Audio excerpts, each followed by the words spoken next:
Комплексы обработки избирательных бюллетеней будут использоваться на всех последующих выборах в Коми. Возможно, к 2021 году, когда мы будем выбирать депутатов Госдумы, оборудование будет установлено на большинстве участков. Об этом накануне в нашем эфире заявил руководитель регионального избиркома. Напомним, так называемые КАИБы 18 марта в нашем регионе использовались впервые.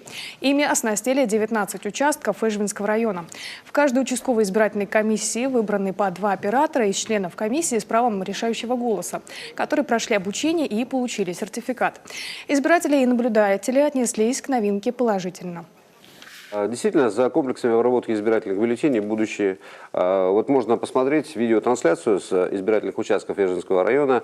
В принципе, протоколы об итогах голосования были уже составлены в 21:30. А если вы по республике? По республике последний протокол был составлен в 4, и доставлен, так скажем, в территориальную избирательную комиссию около 4 утра. Это был тестовый вариант, я правильно понимаю? Ну, то есть мы пробовали? Нет, эти комплексы поступили в распоряжение Республики Коми и будут использоваться теперь на всех выборах. Заметим, использование КАИБов исключает человеческий фактор при подсчете голосов и ускоряет саму процедуру. При этом для избирателя ничего не меняется.